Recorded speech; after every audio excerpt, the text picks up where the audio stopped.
distinguished guests, brothers and sisters, ladies and gentlemen, friends and enemies.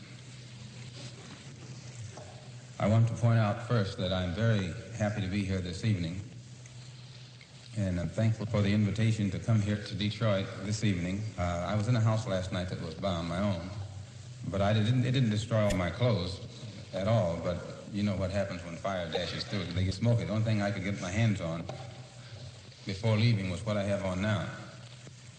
And it isn't something that made me lose confidence in what I'm doing, because my wife understands, and I have children from this size on down, and even in their young age, they understand. I think they would rather have a father or brother, or whatever the situation may be, who will take a stand in the face of any kind of reaction from narrow-minded people, rather than to compromise and later on have to grow up in shame and in disgrace.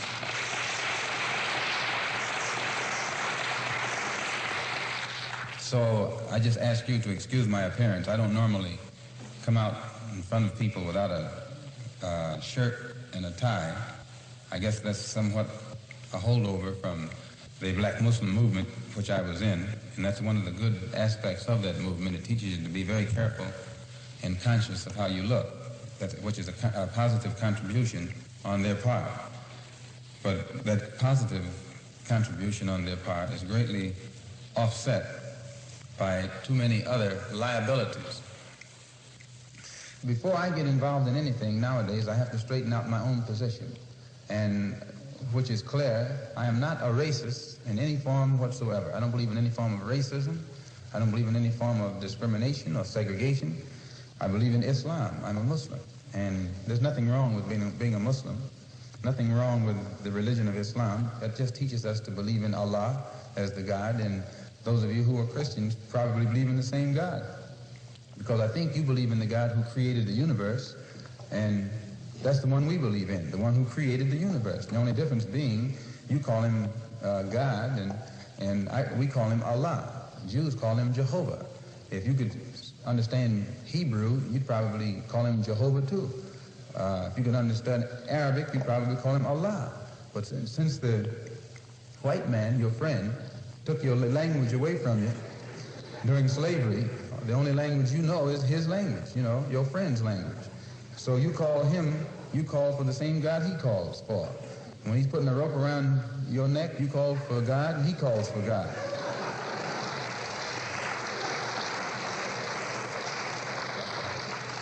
And you wonder why the one you call on never answers you. When I was in the black Muslim movement, they didn't have the real religion of Islam in that movement. It was something else. But the real religion of Islam doesn't teach anyone to judge another human being by the color of his skin. The yardstick that is used by the Muslim to measure another man is not the man's color, but the man's deeds, the man's conscious behavior, the man's intention. And when you use that as a standard of measurement or judgment, you never go wrong. But when you just judge a man because of the color of his skin, then you're committing a crime, because that's the worst kind of judgment.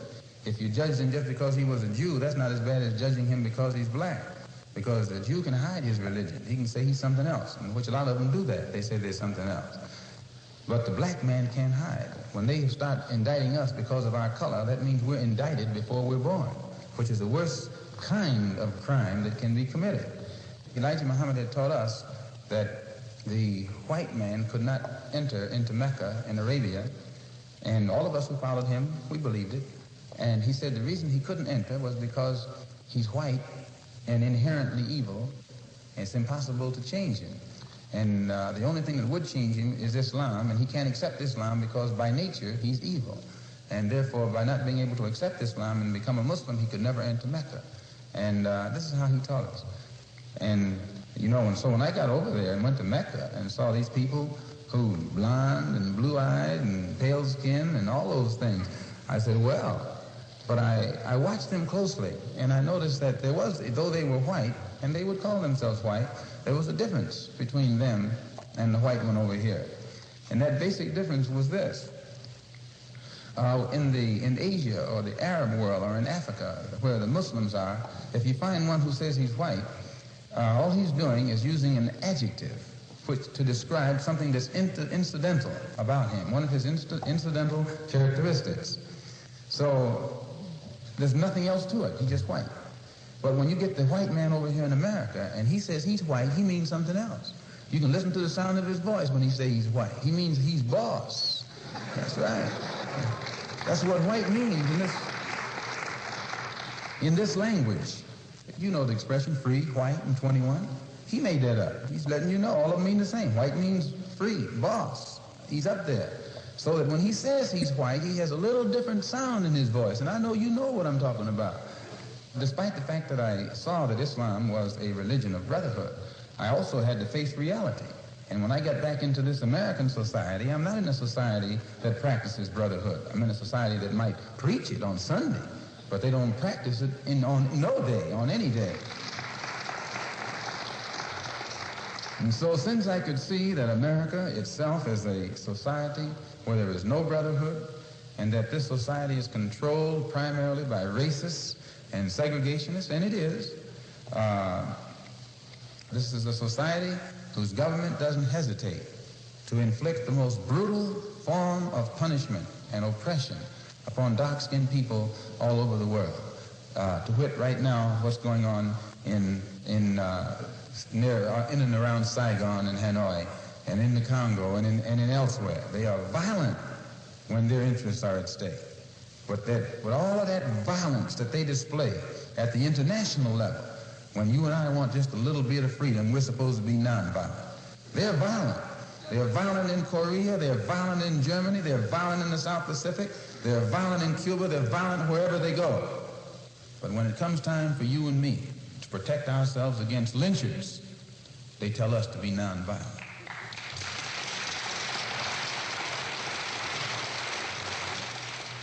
We should defend ourselves. And when I say that we should defend ourselves against the violence of others, they use their press skillfully to make the world think that I'm calling on violence, period. And I wouldn't call on anybody to be violent without a cause. But I think the black man in this country, above and beyond people all over the world, will be more justified when he stands up and starts to protect himself, no matter how many necks he has to break and heads he has to crack.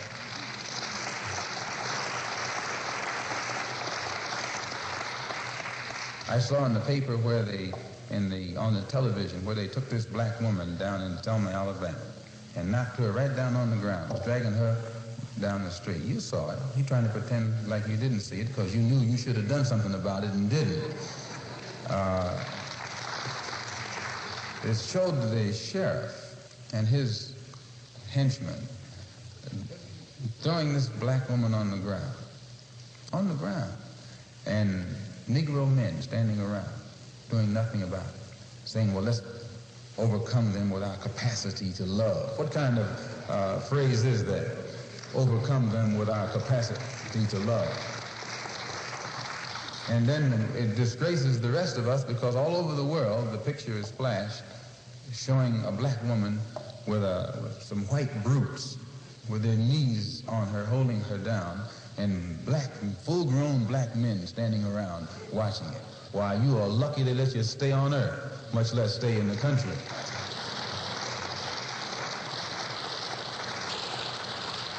When I saw it, I dispatched a wire to Rockwell. Rockwell was one of the agitators down there. Rockwell, this Lincoln Rockwell.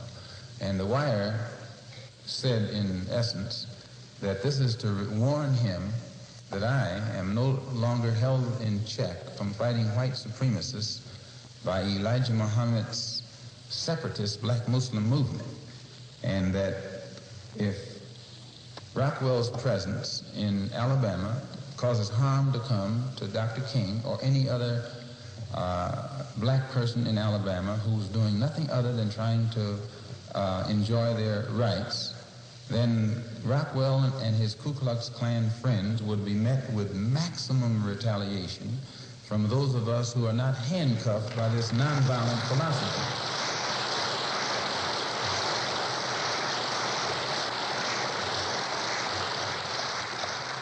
and I haven't heard from Rockwell since. And brothers and sisters, if you and I would just realize that once we learn to talk the language that they understand, they will then get the point. You can never reach a man if you don't speak his language. If a man speaks the language of brute force, you can't come to him with peace. Why, good night. He'll break you in two, as he has been doing all along. If a man speaks French, you can't speak to him in German. If he speaks Swahili, you can't communicate with him in Chinese. You have to find out, what does this man speak? And once you know his language, learn how to speak his language. And he'll get the point. There'll be some dialogue, some communication, and some understanding will be developed. And you've been in this country long enough to know the language the Klan speaks. They only know one language. And what you and I have to start doing in 1965, I mean, that's what you have to do, because most of us already been doing it, is start learning a new language. Learn the language that they understand. And then when they come upon our doorstep to talk, we can talk.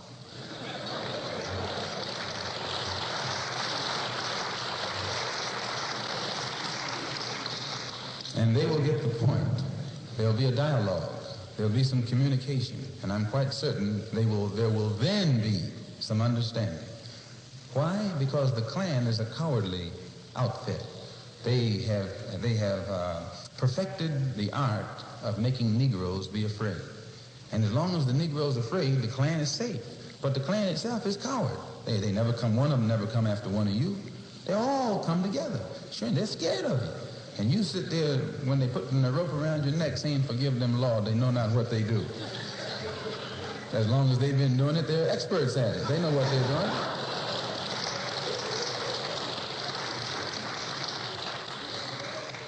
No, since the federal government has shown that it isn't going to do anything about it, but talk, then it is a duty. It's your and my duty as men, as human beings. It's our duty to our people to organize ourselves and let the government know that if they don't stop that Klan, we'll stop it ourselves. And then you'll see the government start doing something about it. But don't ever think that they're going to do it just on some kind of morality basis. No.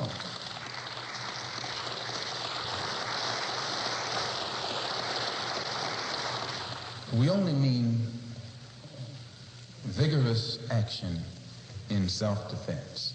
And that vigorous action, we feel, we're justified in initiating by any means necessary. And when we say this, the press calls us racists in reverse.